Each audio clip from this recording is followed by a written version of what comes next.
Hi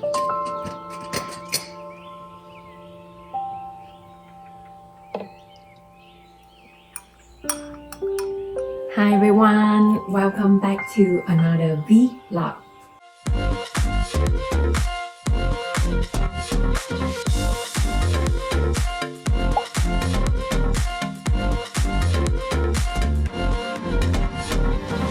My name is V, and this is why it's called vlog.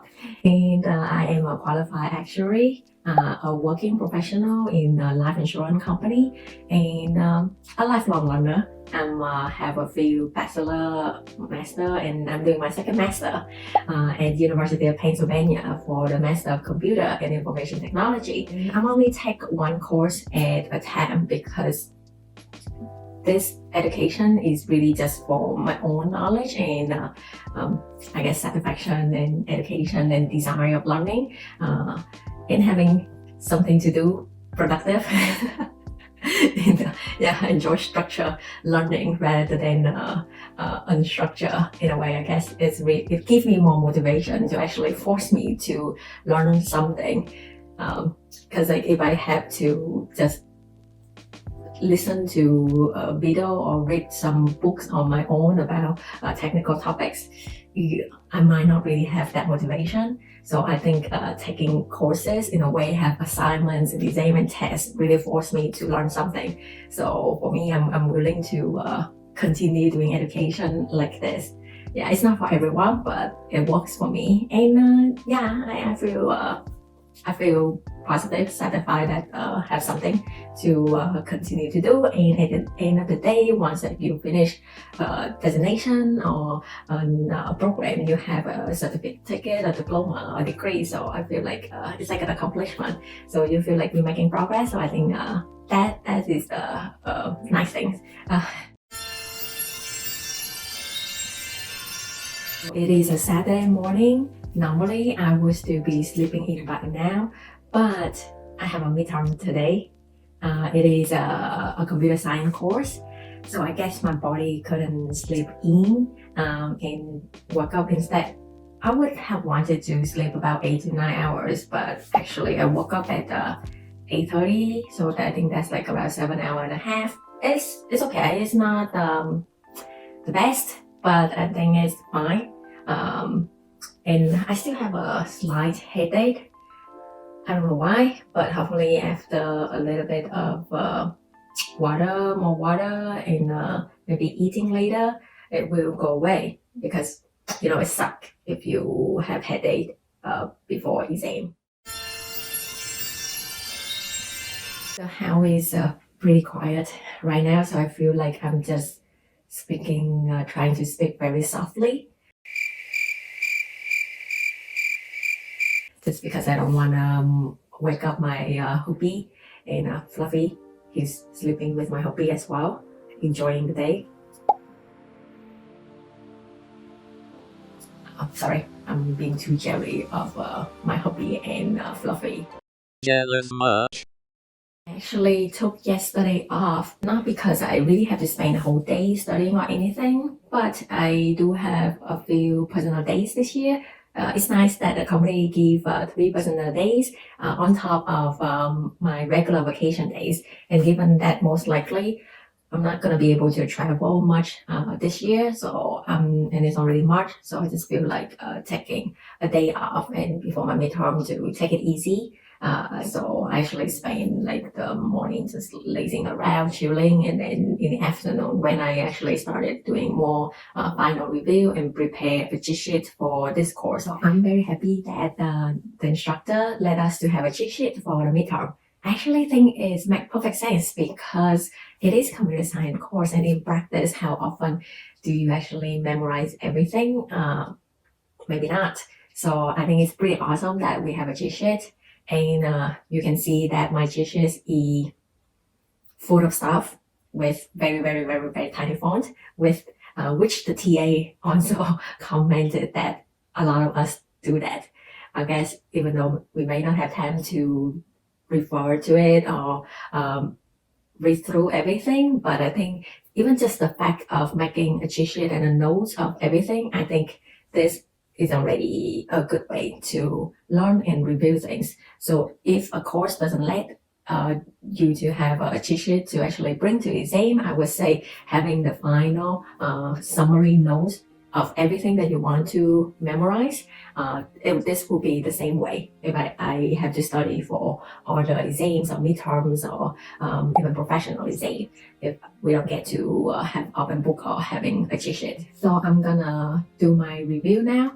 I'm just gonna listen again to the final recitation for the midterm and going over my cheat sheet. So talk to you later.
Before the exam starts, so I'm just gonna sit down and wait. And yeah, we'll talk to you in 3 hours.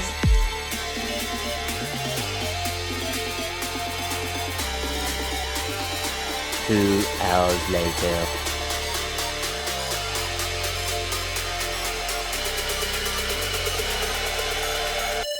So I finished the midterm. They allowed 3 hours and I took around an hour and 45 minutes. I think it's one of those exams, if you know the stuff, you know. If you don't know, you don't know. So there was no need for me to try to stay longer, essentially. I don't know. But it's okay. It's only 15% of the grade in total.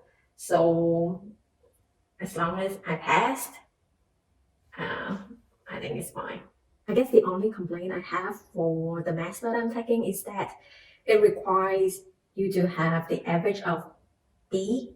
Yeah, I think B in order to graduate from the program. And if you convert it, B is 2.8 out of 4. Under 4.0 GPA in the US system, which, I mean, when you think that's 2.8 out of 4, it's not too bad. But if you convert it to a 100-point system, it actually means that you need to have at least 80 average. And I think 80 is quite high. But that is why I'm only taking one course at a time. I'm in a rush for completing this master. It's really for my own education, and I do believe technology information, like technology knowledge, will be extremely useful in the future. For the University of Pennsylvania, for this master online program, we actually have Proctor exam. So they have it through a system called ProctorU, and you can choose a time as you see fit within a few days period for the exam. So I chose to have my exam started at 1:40 p.m. because I want to be able to wake up as usual around 8:30, 9 o'clock in the morning and have a little bit time to review things in the morning. And also I'm not a morning person, so afternoon time is I can be more awake and more efficient and effective. That way my brain can work better, I guess. And how they have it is for ProctorU is you need to register for the exam, you sign in, and there will be a person somewhere in the world. They actually would check for your room that not seem to be clean and clear, and just avoid you cheating in a way. So they would want to see like your 4 walls and then your desk and what on the table to ensure that everything is allowed according to the exam rules. And my screen was shared with them so they can see everything on my screen, and also the webcam is turned on the entire time so they can monitor me. So, and the thing is, I'm not allowed to make noise during the exam either. So sometimes even if you're like, cannot make those noises during the exam. And they want to see your whole face the entire time to ensure that like they can know what you are doing, and then how to ensure just like no cheating essentially. So I think it works well during this time. And yeah, for online learning, this is, I guess, an effective way of having a proctor exam at your own home rather than going to an examination center. So that program was already prepared to have it done online even before this whole COVID pandemic situation.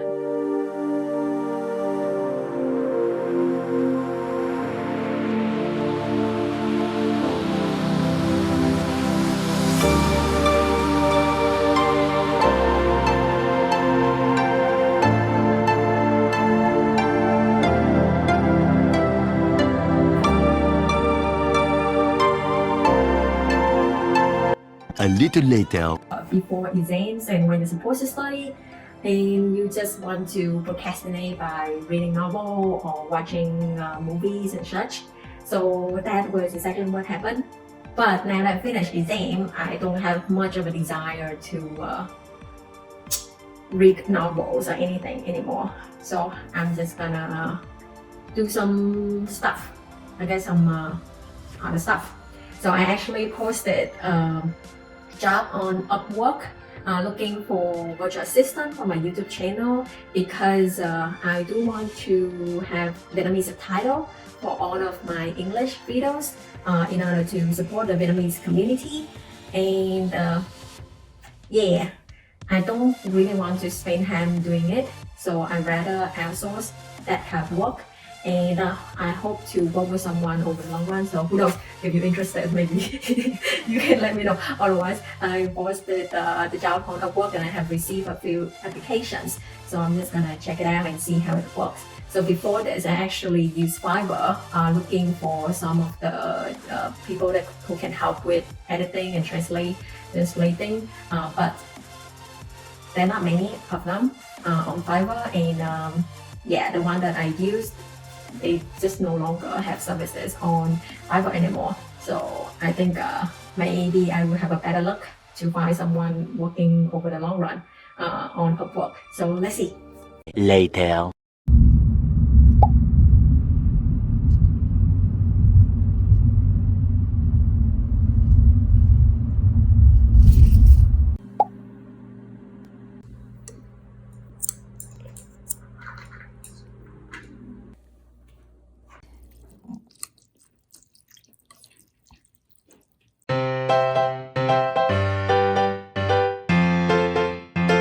For newborn photography, just to share with you a little bit behind the scene, we spend normally like at least 2 to 3 hours before the sessions to prepare for the portrait sessions. So from choosing the outfits or the props, or talking to the client to understand their preference, what they would like to document for on the day, and so on. And then on the day, we may spend like anywhere from 2 to 4 hours for the sessions, and that's not including traveling time either. Because like baby you just have to work with the babies, like they are the kings and the queen on the day. So we take as much time as needed to get the baby comfortable, and especially if they have brother, sister, it may take even a little bit more time. And afterward, we would spend time with our clients to help them choose the best image that they actually like to invest in, whether in digital or in prints, so that like whether going to album or one art.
We are done with the newborn photo shoot. Took us 4 hours, a little bit longer than normal, but it's fine. We were very happy with how it turned out and cannot wait to show our couple the pictures later on.